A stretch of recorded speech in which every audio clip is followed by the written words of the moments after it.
Good morning, it's Jenna with Bancroft Realty, and I'm here for North Texan, serving your North Texan real estate needs. And today I'm starting a little series on talking with people about how using a real estate agent adds to the bottom line of when they walk away from a transaction of selling their house, how that can, using a real estate agent will actually help them make more money.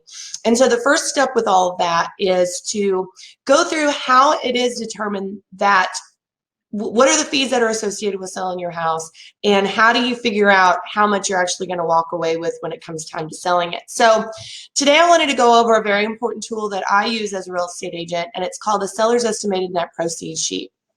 And seller's estimated net proceeds sheets are essential in determining a bunch of different things. One of those is it determines how much you can afford to sell your house for. It matters what type of offer you're going to get on your home, and it matters what are all the things that you're going to agree to pay for when it comes time to accept an offer and counter on an offer. So I wanted to go through this with you together today, just a blank sheet, so that you can kind of see what a seller's estimated proceeds sheet looks like, and just kind of how it works. So first and foremost, this is a form that the Texas Real Estate Association has available to realtors, and it touches on every single part of the actual closing transaction of the sale of a home.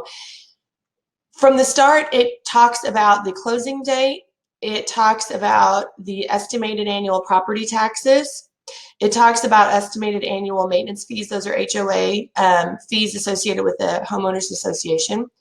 The buyer's anticipated financing, these are going to be all the different possibilities of the way that someone can actually pay for a home.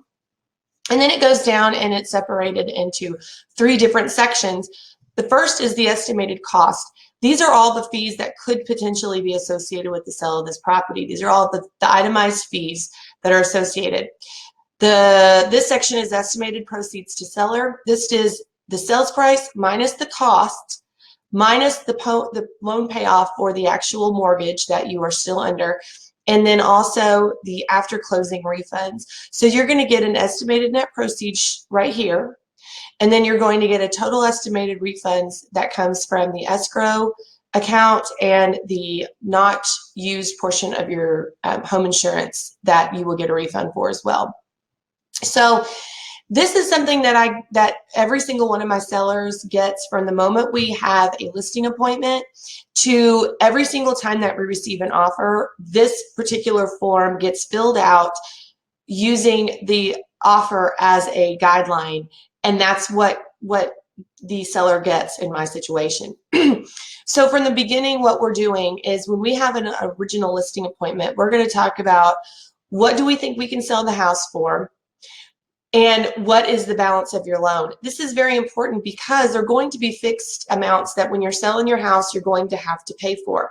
And we want to know how much do you still owe on your mortgage, because we need to know what the difference in the payoff and the sales price. This is also known as equity. So when you have equity in your home, we need to know what that is.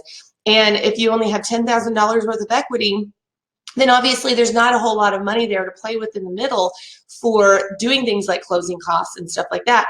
If there's a tremendous amount of equity, then it's going to obviously make a difference in how much you walk away with for the property. So we need to know that first and foremost. So in that initial listing appointment, that's what we go over, is those two items.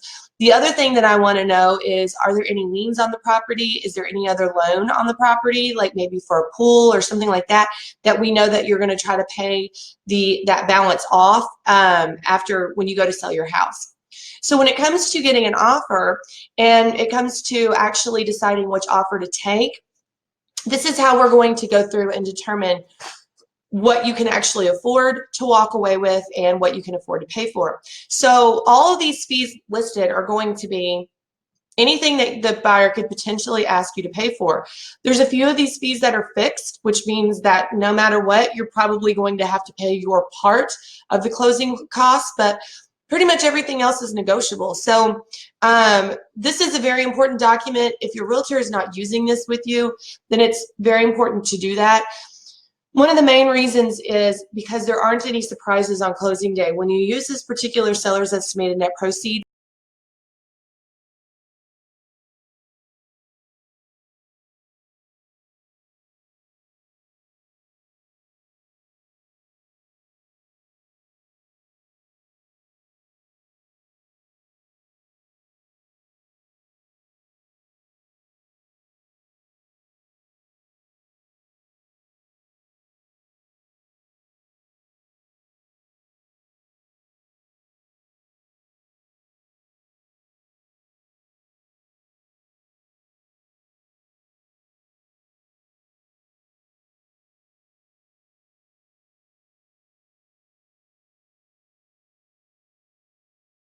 you're not going to get to closing day and all of a sudden be like, this is not the number that I was expecting yet. I was expecting to get a lot more. I don't like surprises. I like my clients to know exactly what they're going to walk away with. And when it comes to the contract, you read a contract and it has just tons of information in it. It has numbers, it has check marks, it has all these things. And in your head, they're just abstract. None of these numbers actually make any difference to you.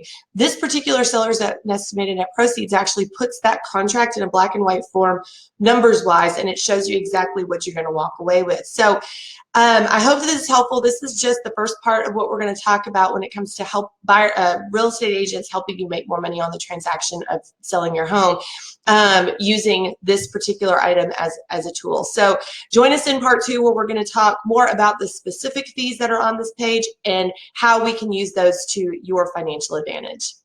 Stay tuned. Come back and see us.